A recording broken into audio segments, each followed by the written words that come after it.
Back to the program. We continue with the breakfast edition of Valentine's Day. In case you're just joining us, it's the only way to start your day. Good morning, Kenya. Good morning and karibu sana. All right.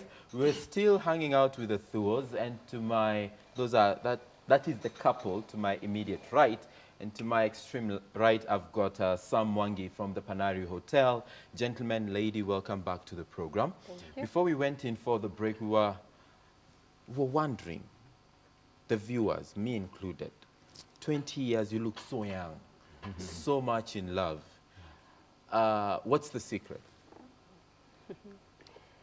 So on the 20 years, we surprise ourselves as well, because I think years, when you become old, I remember when I was younger, and my mother kept saying, the days are moving so fast, and I used to wonder, the days are so slow. But I guess as you mature, then you have so many things you're doing, so time tends to move quite quickly. So the 20 years as well have gone, you know, pretty fast, which is a good thing, I guess. But when you're enjoying your marriage, you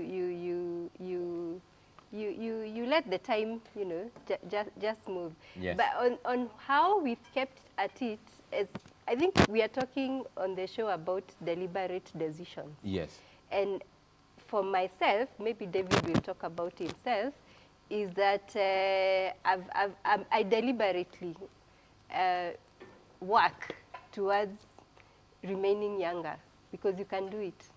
So I exercise. I've exercised since I got our firstborn, which he's 19 this year. Oh. Yes, he'll be 19, and he's in first year. Let's take that in first. He's 19, go on. Yes, so I started exercising, I guess, the following day after I gave birth. Okay, not quite. But I made a deliberate decision to incorporate exercise as a lifestyle. So I've worked out as long as I can remember. So every time, and we have 2 girls after our son, and so every time, we know, ladies, you know, every time you're heavy and you give birth, you know, you pile up on the kilos. But 6 months later, I hit the gym, you know, and I run, and so I actually work out as a lifestyle. So we are in the gym at 5 every morning, and I work out in the gym, and I run. I run as recreational running, but we run marathons. So between myself and David, we've run many 21 kilometers. He's done 42s and even ultra, which is 90. So we've run. I've done Stanchart like 5 times. I've run in South Africa 2 Oceans Marathon, 21 kilometers, and at least I put in 37 kilometers every week. That's like 3 times a week, around 12 kilometers. Whoa. Yes, and I'm 40. I'm turning 40 this year. I can proudly say that. Okay. You know what, Bay? We need to talk, eh? Hashtag goals. Hashtag you and I run. Kabisa. That's a good one. Right. How about you, David? Yeah, I in high school, I used to be to play sports a bit, especially basketball. I used to hate running. In fact, I had every reason not to run. I used to skip. I used to nosebleed, and I used that as an excuse to not do cross country. But many when we got our firstborn, because she's always been petite, so she added a lot of weight that time. At that point, we couldn't actually afford gym then, so the only thing she could do for fitness was run outside. I'm actually a very light sleeper, so she would leave me tossing and turning, so I decided to join in. So I started joining. The first time I ran, I scratched all over because of sweat breaking. And I thought I was not meant to run. Maybe this is for other people. But then another time I decided, let me give it another shot. I think the second time was easier. So, but to cut a long story short, we started working out. Eventually we could afford gym. So we actually currently put in 5 to 6 days a week of gym, mostly 6. She started running, but I took it up as well. I ran a lot. I put in, currently I'm putting in about 110 kilometers a week. To get to this show, I've actually, to make it here before 7, I actually started running at 4:30. I did 17 kilometers. I went back to the gym, stretched, showered, and got here. I'm preparing for Boston Marathon, which is in April, on April 16th. Last year I did the London Marathon, 42. Then I did an ultra in South Africa of 87. It was initially, the previous year I had done it, 2016 it was 90, but they changed the route last year. So last year was 87, then I did New York Marathon in November. This year I'm doing Boston and Chicago, and I'll do the marathons. I'm doing Kilimanjaro 21 in March. Then I'll do Standard Chartered, I'll do Ndakaini, all the ones here. So yeah, that is how we have managed to keep young, working out, work out hard, putting a lot of time in the gym. So it doesn't just come. Again, like everything else, it's deliberate. Very deliberate. Yeah. I'm trying to think at your levels to compare myself. Nijeke tu kwa level, you know, I'm mentioning 87, 100, and Yeah. mimi nimekwamia hapa 6, 5. This week, in fact, by the way, there's very many people. I mean, there's lots of 40-year-olds who are looking, 40, 50. We've got a friend of ours who runs, we call her Running Granny, who is 64. She's going to do the 90-kilometer race this year at 64. So people are actually doing big things. You know, you just see people looking nice. In fact, I think 35 to 50, 60 has become, is no longer the way it used to be. You know, Yeah. people tell you I'm 50 and, you know, you get amazed. And actually, when you look good, you, even for ladies, they're not afraid to say their age. Because Yeah. they know they, you know, they don't look that age, you know. Yeah. So it's a good thing, yeah. And it keeps you fresh. I guess also makes you look good. You feel nice about yourself. And I don't think there's anything else that can be better than feeling nice about yourself. And it works on your mind. Yeah. Yeah. You know, when you have goals in life, then you have things you're looking forward to. And I think running is one of the amazing things, because you're with yourself, you're pounding on the road, and you're reflecting on things, and it gets you working and thinking, what do I need to do next? Very fresh. It's a good way of even waking up and spending your morning. Not everyone runs, you know, other people do other things for exercise. But I think when we took up running, we almost quit gym, you know, the weights and things, although we still do them. But running has something that it does to you and to your mind. And I think it's a really nice way of spending an early morning. It gets you rejuvenated. Yeah, rejuvenated, And yes. ready for the day. Yes. And you're able to look at each other and, you know, we're doing this together. Yeah. Yeah, that's the other one thing. Yeah. That because then as a couple, you also need to have one thing that you do together and you look forward to, you know, because we have different careers, you know, and most of the time we are not together. But then there's that one thing which I would propose to all couples to have. It could be hiking, it could be reading books. One thing that you love Watching doing, movies. both Doing of you, together, yeah. doing together.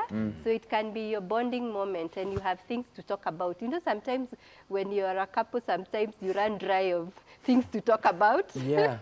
So if you have one thing that you like doing together, like a hobby or a recreational thing, or if it's like traveling and going to, say, like Panari, Nyahururu, and wherever, because some people just do road trips, you know. So it's amazing what that does to you together, because then you have things to talk about. Yep. You know, that brings it close. Right. Yes. And I think to add on to that about, I don't know if that was going to be one of the questions that you will ask about keeping rejuvenated and all that. I think it's also making, again, deliberate efforts to have time together, because on a day-to-day, you're running too many things. You might be even in the same house together, but you have woken up, you're showering, you're running to dress up, you're running to work, you come home, maybe there's homework, maybe you're in together around a certain space, but you're not together in terms of bonding. But you can spend a lot of time, even 12 hours, But within those 12 hours, you don't have an intimate time together. So it's also important to actually create time to get that those intimate moments. Just move away from the day-to-day life. You know, take, say, a drive, even if you're driving and coming back. Take a walk, take a jog. You know, just do something that actually keeps, take a coffee, you know, have special days when you have coffees, time when you go out, the two of you as a couple, leave the kids if they are there, or leave the issues, whether they are kids or issues that you're running up and down about, and the stresses of life, you know. So often you're talking about, you know, we need money for this, we need money for that. So you are together, but you're actually not getting intimate moments together. Yeah. So that time is important to actually create time for that. Right. Yeah. Very important to identify that one thing that you can do together as a couple. So you can take it all. Okay? You can take a walk. Yeah. You know, take a drive. Clean the dog, you know. Clean the dog. You know, take anything else, but please don't take a hike. Oh, yeah. Don't just leave the relationship, all right? Because then it will be catastrophic. I'd like to come over to you, Sam. What's that one thing you do with Alice that keeps it real in the relationship, in the marriage? You see, I'm amazed when I see such a lovely couple, you know, running together, you know, doing all these things. You know, I tried once. I tried once running. And I just did, I think I did 2 kilometers. After that, nikasema, hii vita si ya kiroho, si ya mwili, ya kiroho. So I went back home and decided I'm not going to run again. Anyway, I mean, on a lighter note, but on the flip side of it is that one is understanding yourself. You know, you need to understand so that you don't just copy paste what other people do. When the day you stop living yourself and start living other people's life, that's when the stress and the depression creeps in. So I wouldn't say that that's what I do, but it's a lovely thing. But in my scenario is that I'm one person who is stickler to, you know, issues to do the travel and you know, just going out and out and about everywhere. I've decided to be that domestic tourist and understand what we have around. So we do travel a lot. I would say, I mean, the least travels that I do in a month, I would say they're about 3. In a month? Yeah, I can't even remember the last weekend that I remember spending in Nairobi. It has to be some maybe last year, sometimes in last year, something like that one. Yes. But I made a deliberate effort because you have to keep the balance. You have to keep the balance between your family life and your, you know, your work life. And once you understand that one, you're going to avoid a lot of things that are, you know, stress related, that you know, that has a lot of effect in your own well-being. So most of the times I would see that we'll travel a lot, you know, do leisure activities a lot, especially both of us, and sometimes, of course, the children included. Yeah. Because I look at the whole well-being of the family as being the well-being of myself, right? It's a 3-legged life. If I'm doing well within my social life, it means it'll balance into what I'll do within my career life. It will balance within what I do with, of course, with my professional life. Yep. And it has to, you know, to get that strict balance. Traveling is key. And as you said, going to places like Panari, there's a place that I love sitting. It's called the Fountain, whereby, you know, as today is Valentine, and someone said, even if you don't have someone around you, just sitting next to the waters is the best Valentine that you can ever get. It gives that rejuvenation that it is. So I'll go to a place that is called the Fountain. It's a place that is within one of our brands in Yahoo, in Panari Resort. And the thing that I love about being, you know, next to the waters is that it gives you imaginations that you can never even think of. I don't know how that comes in, whether it's a myth or reality, but it works. So let the myth continue if it is, anyway. The thing is, the other thing that I would look at about it is in terms of, you know, the stress levels and we're in this sort of a very fast life, and we have not been able to create that, strict balance between when do I have my me time and when do I continue now and and getting so much engaged and engrossed with the work life. Stress will kill you. That is a fact, right? And I'm happy to see someone who is 40s. I mean, we have a difference of about 3 years, all right? And to get there. Yeah. Stress will kill you completely. But then why would you allow, someone to live rent-free in your head? Yeah, you're walking around and you get into your office, you get into a personal life, you get into your friend's life, friend's zone, and the only thing that you get into it, it's issues that don't help you. Yeah. Keep off it. Be with the people that makes you whole. It can never be better than being with your family and those people who appreciate you. #word. That's very key.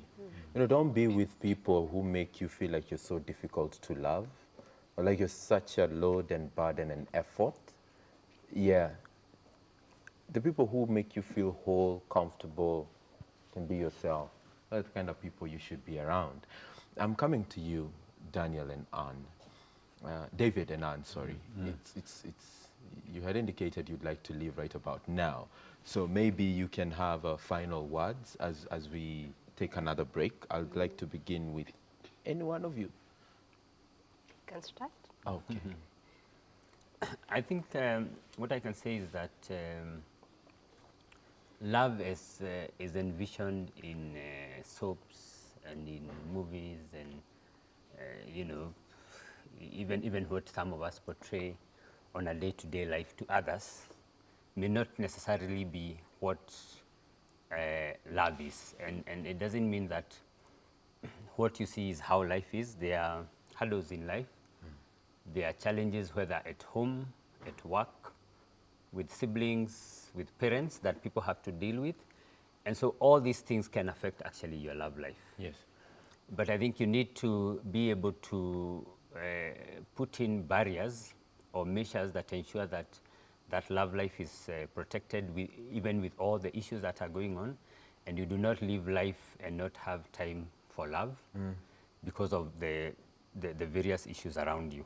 And I think also importantly to let the other person, be able to let the other person feel comfortable, Yes. feel confident, give them your reassurance about how they look, how they are, and that you still love them many years down the line. And even when there are problems, work towards solving them as opposed to using them to hammer them every now and then, such that you never move on from the bad situations. Also, it's important to obviously pray for your relationship, put God first in the relationship, because that is, is a key person in the relationship, so that you're able to manage the storms that come. And also try and make the love fun, so that it's not just, like one of those things that we must do. Because we must go to school, we must go to school. It's not work. Yeah, it's there. It's not work in the context of Career and all. Yeah, yeah. So that it's enjoyable, and it can be enjoyable. Yeah. Yeah. Thank you. Thank you so much. Anne, over to you. So when I was young, I had all these illusions about what's the perfect love. But I think many years down the road, as he says, for me, God is the one person that we've welcomed into our marriage, because I don't know, people have different views about things, but for us, and it's because there's a lot of self-sacrifice, and I don't think we humans like our comfort, and sometimes the work, you wonder, why am I doing this? I mean, I can take a hike, as you said. But I think when you put God first, he gives you the strength to endure, and because at the end of the day, it's whatever you sacrifice for is the best thing. I think easy things, easy come, easy go. Sure. So the work is there, but if you have God on your side, then it's possible. And I think my definition of love There are very many definitions of love. But I think the one I hold dear to is, again, I'll quote the Bible, 1 Corinthians chapter 13. You know, love is patience, it's kind, it's persevering, it's all those things. And then if you're able to nail those down, Yes. A record yeah, of doesn't wrong. keep a record of wrongs. We ladies keep a lot of records of wrongs. So I think for me that's the perfect way I would end this, that, that let your definition of love be what you would expect yourself to do to the other person, or what you would expect to be done for. If you want him to be there for you, then be there for him. Absolutely. Yes. It's been a pleasure hosting the two of you. Yeah. A real pleasure. Wish you all the best in both your present and future endeavors. I won't give you a red rose, I'll give you a white rose, because white roses are associated with marriages, remembrance, and